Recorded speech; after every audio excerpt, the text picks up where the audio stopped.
législatives est suffisant aujourd'hui? Tout d'abord, je pense qu'il faut, avant que je prenne je prends la parole, replacer cela dans un contexte. Alors bien entendu, nous avons eu une grande émotion et moi j'ai assuré, bien entendu, la famille de Samuel Paty de toute notre sympathie, de toute notre affection dans ces circonstances difficiles. Il ne faut pas oublier que nous avons franchi peut-être une étape supplémentaire. Samuel Paty est la 260e victime depuis 2012.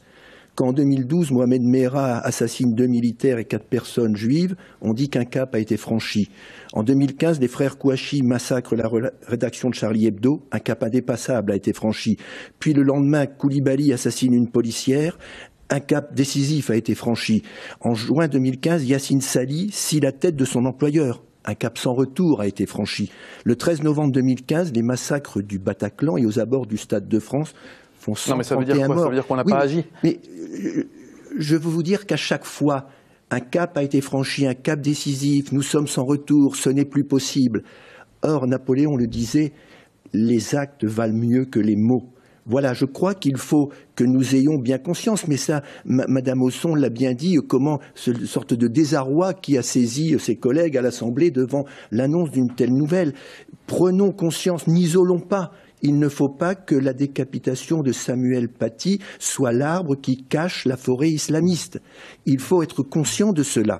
Alors, voilà, ça, je crois que c'est la première chose que je souhaitais dire, c'est finalement une affirmation par de multiples moyens de la force de l'islam.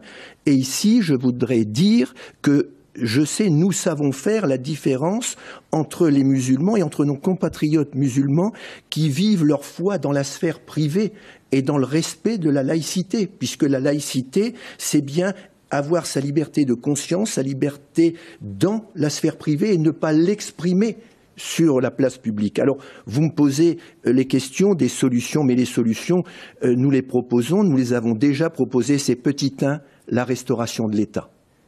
Petit 2, la réaffirmation de la République. Et je viens de l'aborder avec la laïcité dans la sphère privée. Petit 3, c'est l'unité de la nation. Nous refusons cette grande fracturation communautaire et racialiste qui est en train de se mettre en place.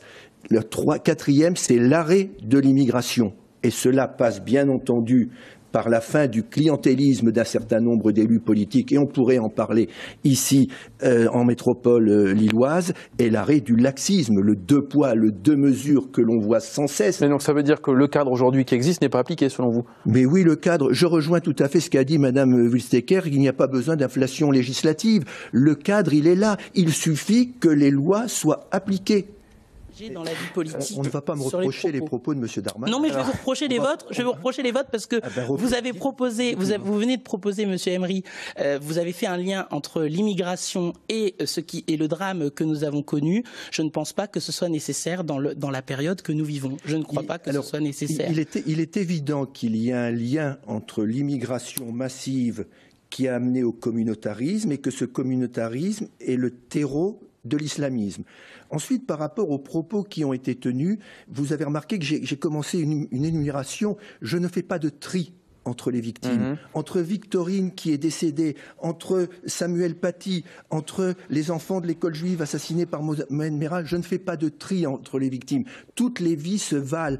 Et à chaque fois, le point commun, c'est bien entendu ce terrorisme islamiste qu'on connaît depuis plus de 10 ans maintenant.